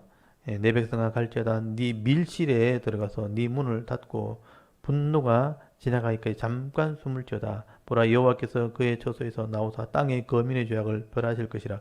땅이 그 위에 젖었던 피를 드러내고 그 살해당한 자를 다시는 덮지 아니하리라.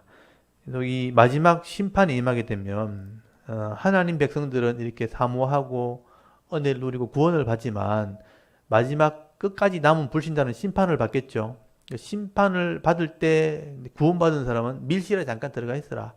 딱 숨겨놓으신 거죠. 숨겨놓으시고 마지막 이 불신자는 심판하게 될 것이라. 그래서 이제 27장이 마지막 그 악한 자의 심판, 그게 주동자들이죠, 주동자들. 주동자들의 심판일 것이다. 이런 불신자들이 결국 하나님을 믿지 못하고 불신하게 되는 것은 결국은 마귀 때문이 마귀. 사탄과 마귀 때문에 그렇거든요. 그래서 이제 27장에는 이 사탄에 대한 심판을 얘기하게 되는 겁니다.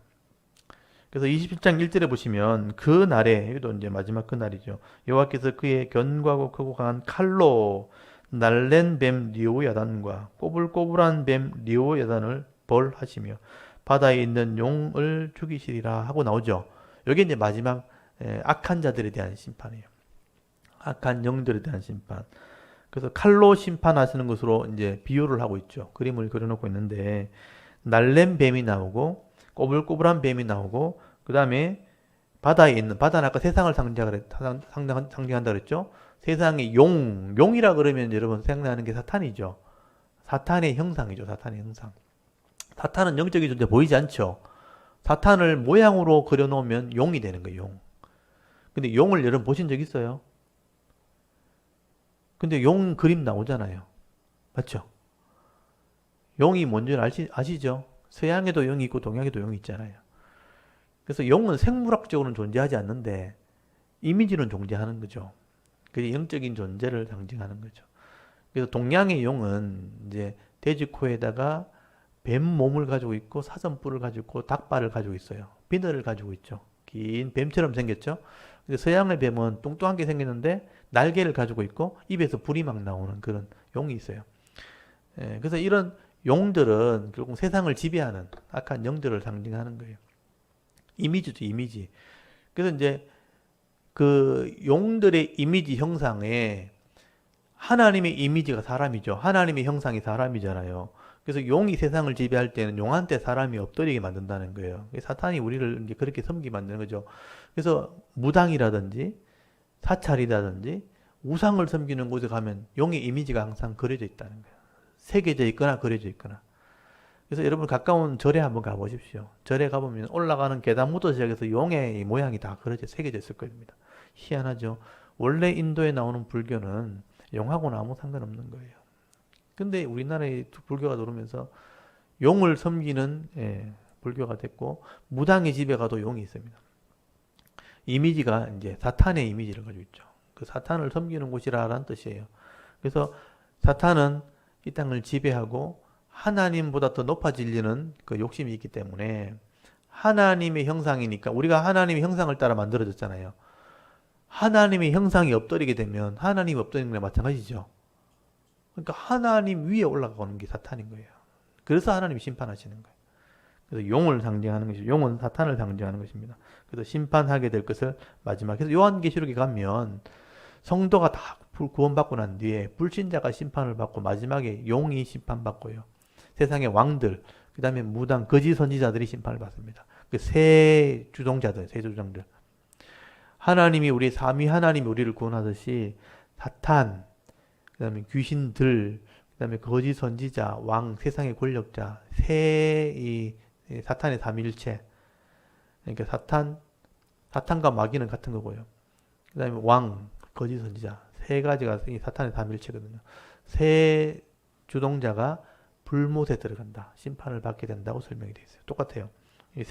여기는 이제 그 당시의 역사로 말하면 주위의 강대국이 심판받는다. 애굽이나 아수르나 바벨론이 심판받는다. 보통 이제 주석가들은 그렇게 해석을 해요. 이 꼬불꼬불한 뱀, 날랜 뱀, 용은 결국은 이 애굽 북쪽에 있는 꼬불하고 날랜 뱀은 애굽과 바벨론을 상징하고 용은 본문에 보시면 악어라고도 번역이 되거든요.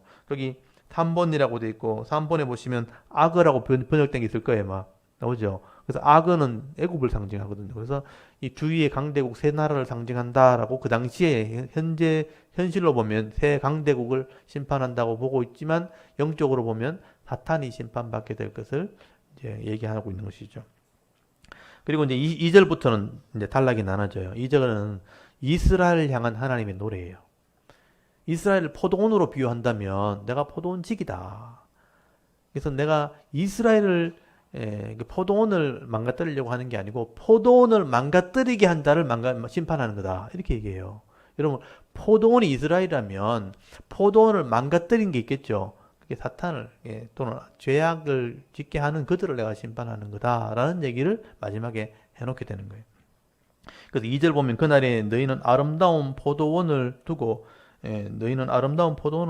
노래를 부를지어다. 이 포도원은 이스라엘을 상징하는 거죠. 나 여호와는 포도원 지기가 됨이요 때로는 물을 주며 밤낮으로 간수하여 아무든지 이를 해치지 못하게 하리라. 그래서 하나님이 포도원 지기라고 표현되어 있죠. 너희를 포도원으로 비유한다면 나는 포도원직이다.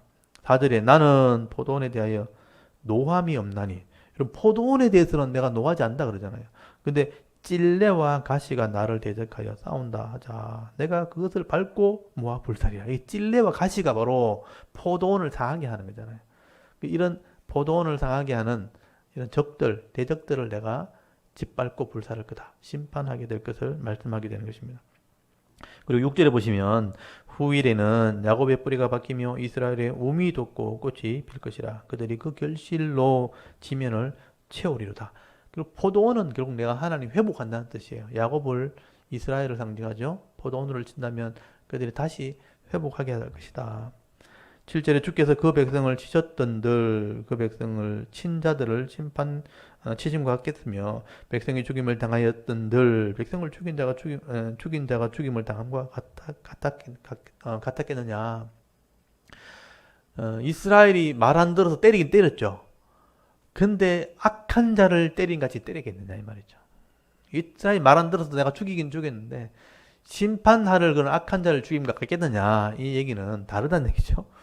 내가 말 안 들어서 때린 거고 악한 자는 진짜 심판한 것이고, 그 말씀하신 것이죠. 8절에 주께서 백성을 적당하게 견책하사 쫓아내실 때 동풍 부는 날의 폭풍으로 그들을 옮기셨느니라. 내가 적당하게 견책했다고 돼 있잖아요. 내 백성이 말 안 듣니까 때린 거죠. 하나님 때리고 악한 자를 동원해서 때리긴 했지만 옮겨가신 거죠. 믿음 있는 사람을 옮기셨다. 9절에 야곱의 불의가 속함을 얻으며 그의 죄 없이 함을 받을 결과는 이로 말미암나니 그가 제단의 모든 돌을 부서진 횃돌 같게 하며 아세라와 태양상이 다시 서지 못하게 함이 있는 것이라. 여기 아세라와 태양상을 다시 서지 못하게 한다. 결국 아세라와 태양상을 결국 우상을 말하죠. 하나님 백성이 결국 우상을 섬겨가지고 이런 매를 맞은 거예요. 이런 우상을 내가 다시는 세우지 못하게 할 것이다 라고 말씀을 하게 됩니다. 그리고 이제 12절에 가보시면 너희 이스라엘 자손들아 그 날에 여호와께서 창일하는 하수에서부터 애굽 시내까지 과실을 떠는 것까지 너희를 하나하나 모으시랴. 내가 다 때리고 심판하고 난 뒤에는 다시 모은다. 내가 다시 구원할 거다. 그래서 13절에 그 날에 큰 나팔을 불리니 아수르 땅에서 멸망하는 자들과 애굽 땅에 쫓겨난 자들이 돌아와서 예루살렘 성산에서 여호와께 예배하리라. 마지막에 예루살렘이 첫 출발하는 곳이잖아요. 거기서 예배하게 될 거다 하고 끝나요. 그래서 이사야의 마지막 내용도 예배한다는 거예요. 여기서 이제 모든 내용이 끝나는 것처럼 지금 설명이 되어 있잖아요. 여기까지가 이사야의 종말론이에요. 여러분 아까 24장부터 27장까지 이사야의 종말론이라고 그랬죠. 그래서 잘 이렇게 요거 단락을 딱 나눠 보셔야 되는 거죠. 23장까지는 열방에 대한 심판, 그리고 24장부터는 땅이 흔들리고 막 이렇게 내가 세계를 심판할 거 이렇게 시작해가지고 결국은 용까지 사탄까지 심판하게 나온 뒤에 마지막 설명을 덧붙였잖아요. 내가 이스라엘을 죽이려고 한 게 아니고 때리고 견책하려고 한 거다. 그리고 다 불러낼 거다. 그리고 예배하게 될 거다. 이러고 종말론을 끝내고 있죠. 여기까지가 이제 이사야 종말론입니다. 이해되시죠? 그리고 단락은 나눠서 보셔야 돼요. 이렇게 그 당시에 이스라엘 족도 회복되겠지만 마지막에 하나님이 심판하실 때 자기 백성은 구원하시겠구나. 이렇게 전체를 이제 보게 되는 것입니다. 그리고 28장부터는 다시 돌아가는 거죠. 여기서부터는 그래서 이사야에 편집됐다는 얘기를 자꾸 하게 되는 거예요. 28장부터는 다시 북쪽 이스라엘과 남쪽 유다의 죄를 책망하는 얘기예요. 그리고 이제 이게 34장까지 가거든요. 28장부터, 그러니까 28장 위에다가 28장부터 34장까지는 유다에 대한 심판에 대한 얘기예요. 유다에 대한 심판. 북쪽에 대한 얘기도 조금 나오지만 근본적으로는 남쪽 유다에 대한 심판에 대한 얘기를 하게 되는 거예요. 그게 34장까지 나와 있어요. 그래서 이 내용은 하나님께서 그 당시에 유다에 대한 잘못된 부분을 지적하시는 것이구나 하고 보시면 이게 내용이 이제 이해가 되는 거죠. 이건 잘 구분하셔야 돼요. 27장까지는 종말론, 28장부터는 34장까지는 남쪽 유다에 대한 심판에 대한 얘기. 그 다음에 35장이 이제 에돔에 대한, 한 장이 에돔에 대한 심판이거든요. 그 다음에 36장부터 39장까지가 이제 그 당시의 역사서. 요건 이제 다음 시간에 제가 다룰 텐데, 35장은 에돔에 대한 심판, 36장부터 39장까지는 히스기야 왕이 때 있거든요. 히스기야 왕 때 북쪽 이스라엘 망하거든요. 그 히스기야 왕 때 있었던 사건을 역사에 있는 사건을 그대로 기록한 거예요. 그리고 40장부터 마지막 66장까지는 바벨론 이후에 대한 얘기 이렇게 돼 있거든요. 요 안에 이런 구분들이 조금씩 있는 걸 성도들이 잘 모르시기 때문에 이사야가 읽으면 항상 어려운 거예요. 그렇죠? 요 구분만 잘 해놓으시면 그 내용들을 잘 이해하실 수가 있습니다. 그래서 28장부터는 이제 북쪽 이스라엘과 남쪽 유다가 심판받게 되는 이유니까 잘못한 것을 얘기하겠죠. 지도자에 대한 잘못들, 선지자의 말을 듣지 않는 잘못들 이런 게 나온단 말이에요. 그걸 보면서 우리가 이렇게 하면 안 되겠구나 이런 이제 교훈을 얻으시면 되는 겁니다. 그래서 28장 보십시오. 28장 보면 아까 예배하리로다 하고 다 끝났잖아요. 근데 갑자기 에브라임의 술 취한 자들의 교만한 멸류관은 이렇게 쭉 나오잖아요. 내용이 다르잖아요. 이걸 이제 구분할 줄 아셔야 되는 거죠. 여기서부터는 에브라임이, 그래서 에브라임은 북쪽 이스라엘이죠. 남쪽 유다, 에브라임은 북쪽 이스라엘. 요 북쪽 이스라엘에 술 취한 자들의 교만한 멸류관이라고 되어 있잖아요. 멸류관은 왕을 상징하는 거잖아요. 그러니까 지도자들이죠. 그러니까 에브라임에 술 취했다는 거 보니까 이미 제대로 할 마음이 없는 사람들이죠. 술 취한 멸류관이니까 정신 나간 지도자, 잘 사명 감당하지 못하는 지도자를 책망하는 겁니다. 이런 술 취한 자들의 교만한 멸류관은 화 있을진저, 술에 빠진 자의 성 곧 영화로운 관 같이 기름진 골짜기 꼭대기 세운 성이여 쇠잔해가는 꽃 같으니 화 있을진저. 책망하는 말이죠. 금방 구분 가시죠. 지도자들이 술에 취해서 제대로 나라를 다스리지 않을 때 나라가 망한다. 그 얘기를 하고 있는 것입니다. 2절에 보라 주께 있는 강하고 힘 있는 자가 쏟아지는 우박같이 파괴하는 광풍같이 큰 물이 넘침같이 손으로 그 멸류관을 땅에 던지리니 에브라임의 술 취한 자들의 교만한 멸류관이 발에 밟힐 것이라. 여기 에브라임 북쪽 이스라엘의 술 취한 자들의 교만한 멸류관을 발에 밟힌다는 것은 망한다는 얘기죠. 그 다음에 거기 5절 보십시오. 그날에 만군의 여호와께서 자기 백성의 남은 자에게, 남은 자란 표현은요 항상 믿음 있는 사람을 표현할 때 쓰는 겁니다. 그 망한 나라에도 남은 사람이 있겠죠. 믿음 있는 사람. 영화로운 멸류관이 되시며 아름다운 화관이 되실 것이라. 재판석에 앉은 자에게는 판결하는 영이 되시며 성문에서 싸움을 물리치는 자에게는 힘이 되시리로다. 그리하여도 이들은 포도주로 말미암아 옆구름치며 독주로 말미암아 비틀거리며 제사장과 선지자도 독주로 말미암아 옆구름치며 포도주에 빠지며 독주로 말미암아 비틀거리며 환상을 잘못 풀며 재판할 때 실수하나니. 여기 보시면 포도주는 이제 일반 술을 의미하고 독주는 오래된 술이에요. 오래되면 술이 독해지죠. 오래된 술을 마시고 술 취해서 비틀거린다. 그래서 여기 7절 중간에 보시면 제사장과 선지자 여기 줄을 쳐놓으시고, 제사장과 선지자면 종교 지도자들이죠. 종교 지도자들이요 술에 취해 있는 거예요.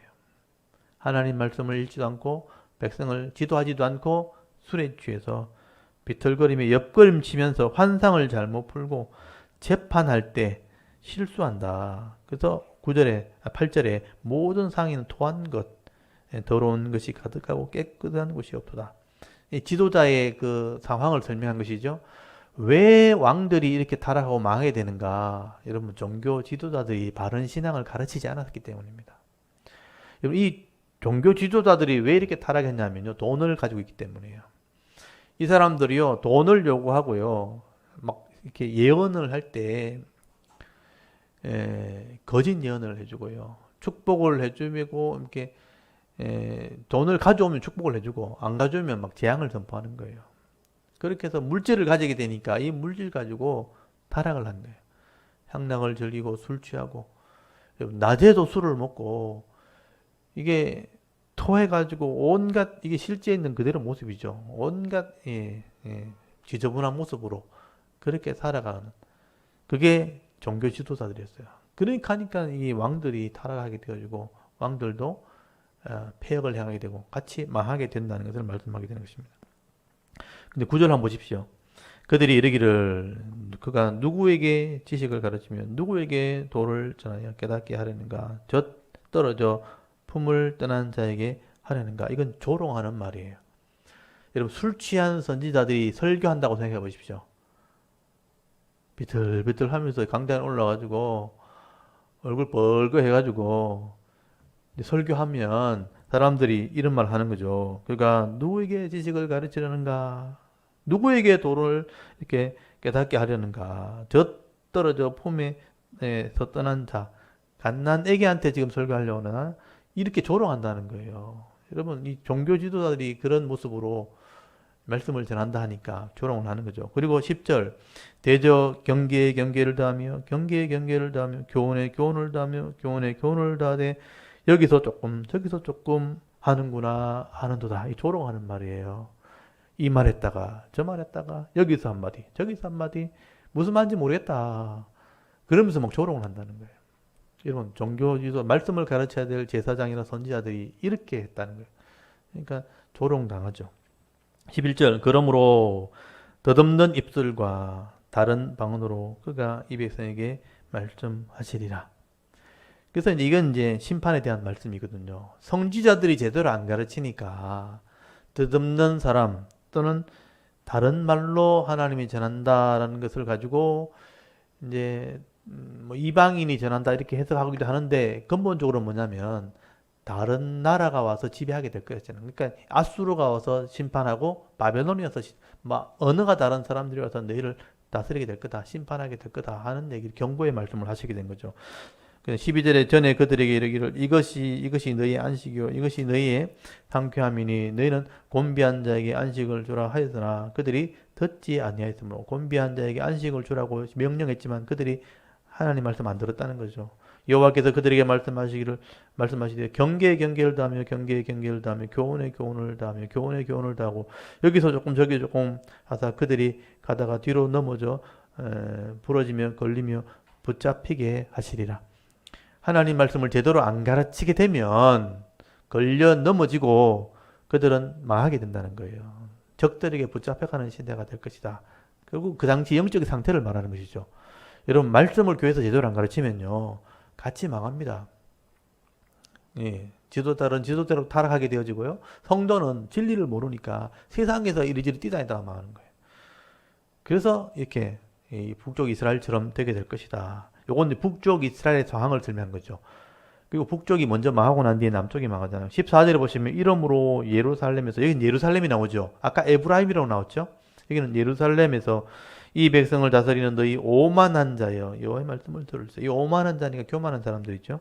15절에 너희가 말하기를 우리는 사망과 언약하였고 수울과 맹약하였은즉 넘치는 재앙이 밀려올지라도 우리는 미치지 못하리니 우리는 거짓을 우리의 피난처로 삼고 여기 허위 아래에 우리를 숨겼음이라 하는도다.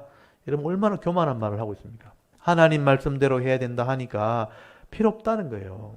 우리는 죽음하고 우리 계약했다. 우리는 수올과 계약을 맺었다. 이게 무슨 말인지 아시겠어요? 내가 죽지 않기로 또는 지옥 안 가기로 계약했다는 거예요. 그게 가능해요. 근데 그렇게 했다는 거예요, 자기들이. 하나님 말씀대로 하지 않고 내가 사망하고 언약을 맺었고 수월하고도 내가 맹약했다. 넘치는 재앙이 올지라도 우리에게는 미치지 못할 거다. 어려움이 와도 우리는 괜찮다. 우리는 거짓을 우리의 피난처로 삼았다.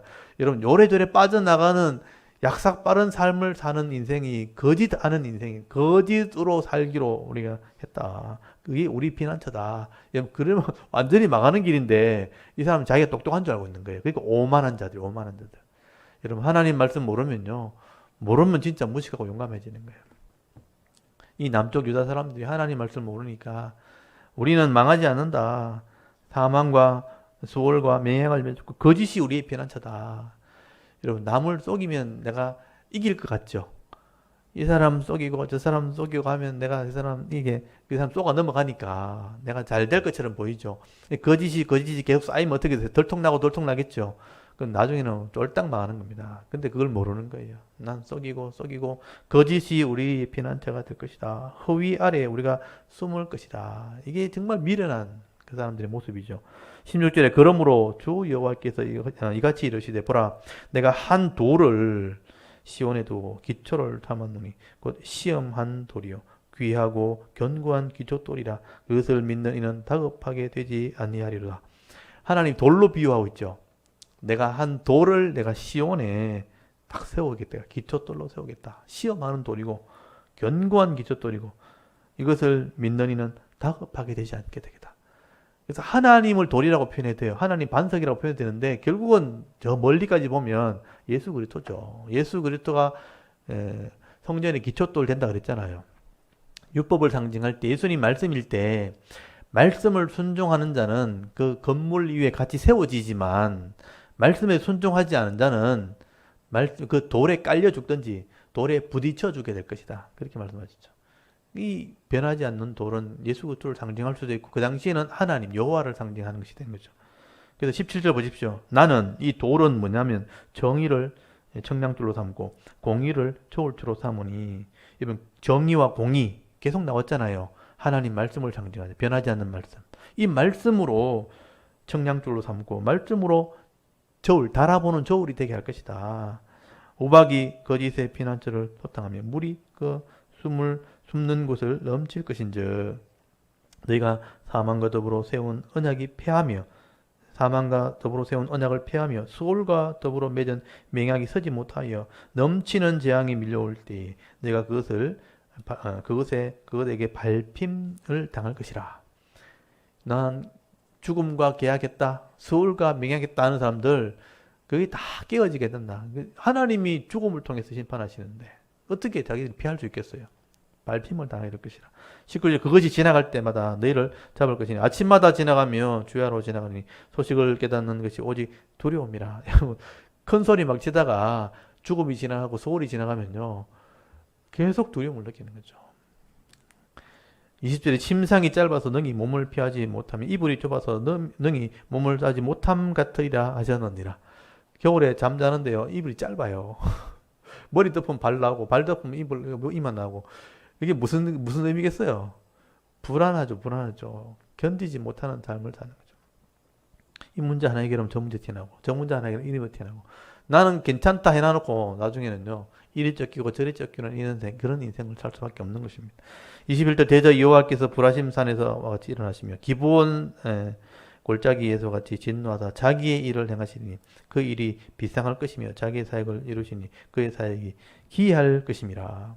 하나님께서 심판하신다는 겁니다. 하나님께서 놀라운 방법으로 그들을 심판하시는데 22절 그러므로 너희는 오만한 자가 되지 말라. 아까 여기 14절에 오만한 자여 하고 나왔죠.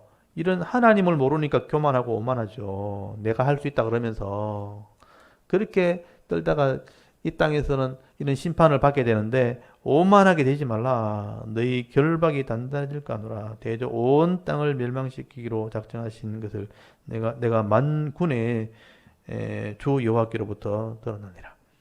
절대 오만하지 말아라. 그리고 23절에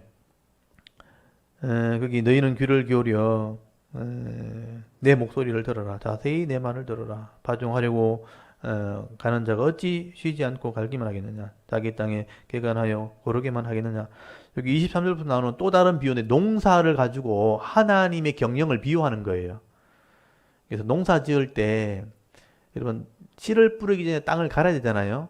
땅을 갈 때 여러분 농사 지어 보셨어요? 여러분 밭을 농사 짓는 거하고 논을 농사 짓는 거 다르죠? 뭐 지어 봤어야 알죠.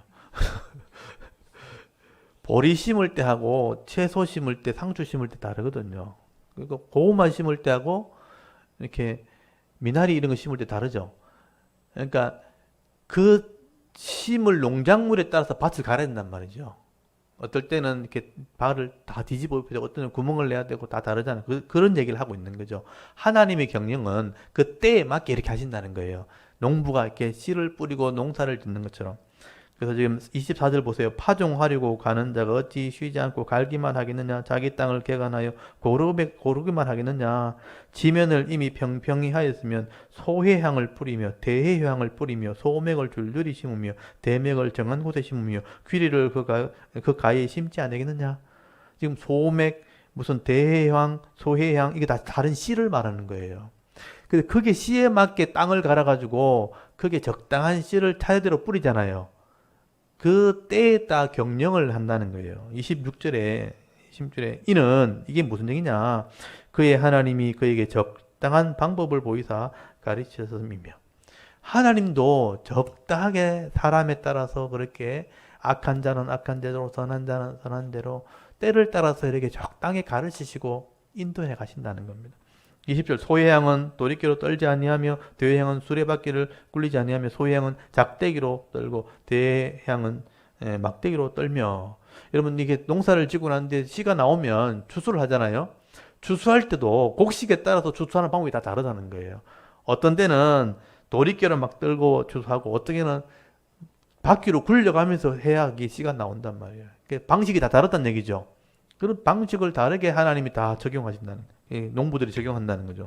28절에 곡식은 부수는가 아니라 늘 떨기만 하지 않냐고 그것에 수레바퀴를 굴리고 그것을 말굽으로 밟게 할지라도 부수지는 아니하나니.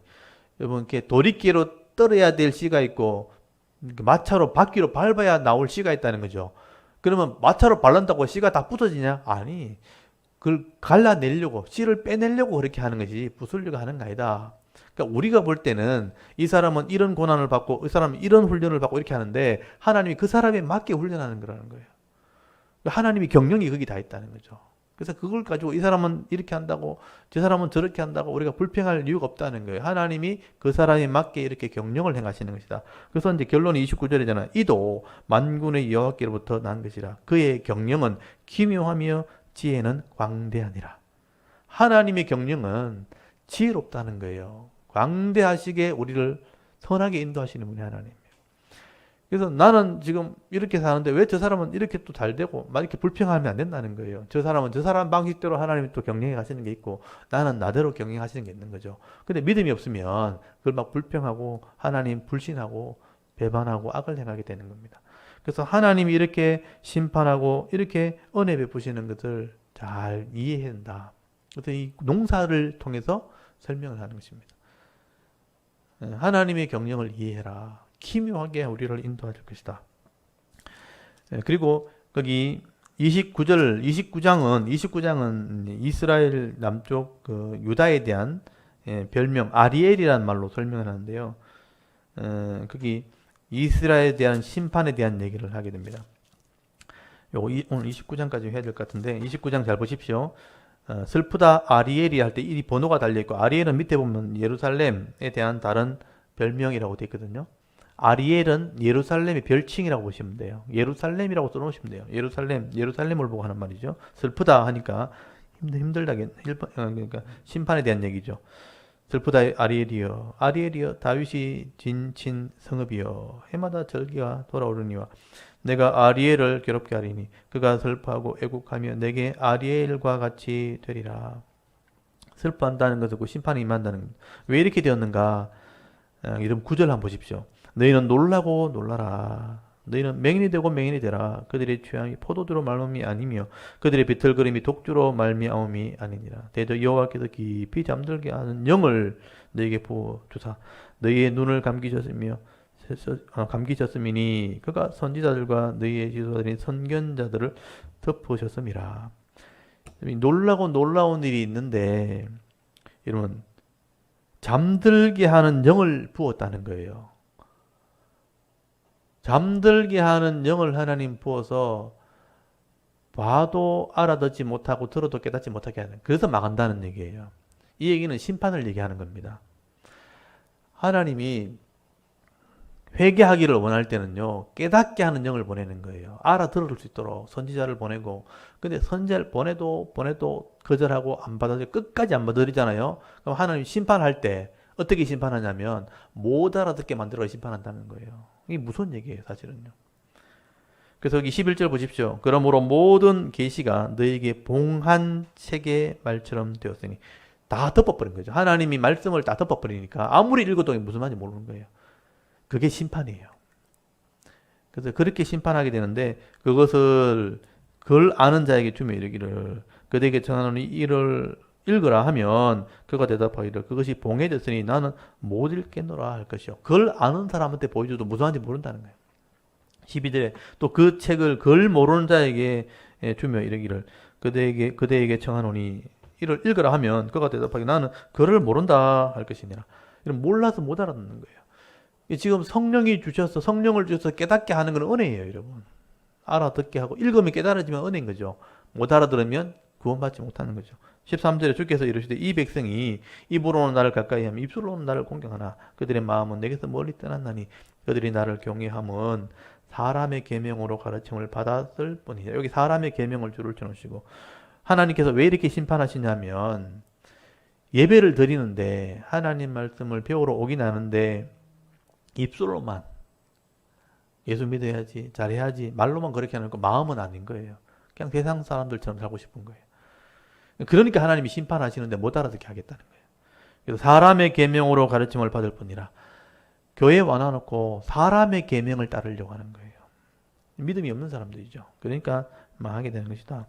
그러므로 14절에 내가 이 백성 중에 기이한 일고 기하고 가장 기이한 일을 다시 행하니 그들 중에는 지혜자의 죄가 없겠고 명철자의 총명이 가려지리라. 그래서 망하게 한다는 거죠. 깨닫지 못하게 해서 망한다는 겁니다. 15절에 자기의 계획을 여기 깊이 숨기려 하는 자들은 화 있을진저 그들의 일을 어두운 데서 행하며 이르기를 누가 우리를 보랴 누가 우리를 알랴 한다고 그렇게 살아간다는 거죠. 이게 믿음 없는 사람들의 특징이에요. 여러분, 여호와께 깊이 숨기려 하는 자 그들의 일을 어두운 데 행하며 이르기를 누가 우리를 보랴. 사람을 속이고 죄를 짓고 하면서도 하나님을 안 믿으니까 누가 이거 알겠냐면서 그걸 당연한 것처럼 그렇게 악을 행하며 살아간다는 거죠. 그래서 심판을 받게 됩니다. 그래서 거기 17절 보십시오. 이건 단락이 나눠지죠. 이런 악한 자들은 결국 이래서 망하겠지만 17절 오래지 아니하여 레바논이 기름진 밭으로 변하지 아니하겠으며 기름진 밭이 숲으로 여겨지지 아니하겠느냐. 회복에 대한 말씀이죠. 그날에 못 듣는 사람이 책의 말을 들을 것이며 어둡고 캄캄한 데서 맹인의 눈이 볼 것이며 겸손한 자에게 여호와로 말미암아 기쁨이 더하겠고 사람 중에 가난한 자가 이스라엘의 거룩하신 이로 말미암아 즐거워하리니. 여기 겸손한 자, 가난한 자 나오죠. 이 겸손한 자 회개하는 사람이고요. 가난한 자 사모하는 사람들이에요. 그래서 예수님이 심령이 가난한 자라는 뜻은 사모하는 심령을 얘기하는 거거든요. 그래서 여기 보시면 못 듣는 사람은 듣게 될 것이고 맹인들은 보게 될 것이라고 돼 있죠. 이게 하나님의 사역이에요. 예수님께서 맹인을 보게 하시는 것은 보아야지 깨닫는 거예요. 그래서 예수님 그 맹인이 보게 하는 메시아 사역을 하신 것은 성도들은 보게 될 것이다. 깨닫게 될 것이다. 그래서 하나님 백성이 되고 그래서 하나님 믿음을 가지게 될 때 성도로 복을 받고 천국에 들어간다는 것이죠. 그래서 이런 은혜가 있는 사람이 성도다라고 말씀을 하게 되는 것입니다. 그래서 거기 22절에 보시면요. 그러므로 아브라함을 구속하신 여호와께서 야곱 족속에 대하여 이같이 말씀해 야곱이 이제는 부끄러워하지 아니하겠고 그 얼굴이 이제는 창백해지지 아니할 것이며 그의 자손은 내 손이 그 가운데에서 행한 것을 볼 때에 내 이름을 거룩하다 하며 내 이름 하나님 이름이죠. 하나님 이름을 거룩하다 하며 야곱의 거룩한 이를 거룩하다 하며 이스라엘의 하나님을 경외할 것이며 마음이 혼미하던 자들도 총명하게 되며 원망하던 자들도 교훈을 받으리라 하셨느니라. 하나님 백성들이죠. 그래서 악한 사람들은 입으로는 하나님 믿다 하지만 마음으로는 사람의 교훈을 따라가는 사람들이에요. 그 사람들은 보고도 깨닫지 못하고 들어도 듣지 못해서 망하게 되지만 겸손하고 가난한 사람들은 보게 될 것이고 듣게 되어서 결국은 은혜를 받게 될 것이다. 그 현실 가운데 그 당시에도 남은 믿음 있는 사람들은 알아듣고 구원받는 것이고요. 그 악한 사람은 알아듣지 못해서 망하는 거예요. 오늘도 마찬가지인 거죠. 성령을 주셔가지고 깨닫게 하신 것은 알아듣고 구원받으라고 복을 받으라고 그렇게 구원하실 것을 말씀하게 되는 것입니다. 거기 30장부터 31장까지는 잘못된 외교, 그러니까 그 당시에 하나님을 의지해야 되는데 아수르가 자꾸 침범하고 이럴 때 하나님을 의지해야 되는데 애굽을 자꾸 의지하는 거예요. 그 당시에 강대국 애굽은. 그래서 망하게 되었다 하는 얘기를 하게 되는 거예요. 요게 이제 34장까지 연결되어 있는데 요거 이제 다음 주에 오시면 제가 좀 설명을 드리도록 하겠습니다. 오늘 29장까지 다 읽어 들었는데 좀 이해되시죠? 차근차근 읽어보시면 다 이해가 돼요. 조금 시간이 지나면 좀 까먹기도 하겠지만 그렇지만 또 오늘 들었던 말씀들을 잘 기억하시면서 이 표시만 잘 해두셨다면 다음에 차근차근 읽어보시면 다 이 구분이 갑니다. 그래서 하나님이 때로는 이게 악을 행하는 자들에게 책망하시기도 하고 그 중에 믿음 있는 사람들의 이렇게 성도들에게 깨닫는 마음으로 알아들을 수 있도록 또 위로하는 말씀도 기록되어 있는 거죠. 두 가지가 다 기록되어 있기 때문에 이걸 잘 구분하시면 우리는 어떤 사람이 되어 있구나, 어떤 마음으로 살아야 있구나 하는 것을 교훈을 받게 될 것입니다. 좀 어렵지만 차근차근 읽어보면서 하나님 마음을 좀 깨달을 수 있기를 바랍니다. 오늘 29장까지 했으니까 한 주간 동안 오늘 또 한번 묵상해 보시기 바랍니다. 오늘 24장부터 29장까지 이 내용을 한번 또 잘 묵상해 보시기 바랍니다. 이사야의 종말론 그리고 남쪽 유다와 북쪽 이스라엘에 대한 지도자들에 대한 책망, 아까 술 취한 선지자들, 교만한 왕들 이런 얘기들 잘 보시고요. 오늘도 하나님 말씀을 잘 깨달으려고 사모하고 그 말씀을 깨달아서 내게 주신 오늘 하루라도 복을 잃어버리지 않는 그런 사람, 그런 믿음 있는 성도로 여러분 하루하루 살아갈 수 있기를 바라겠습니다. 우리 잠깐 기도하고 마치겠습니다. 하나님 오늘도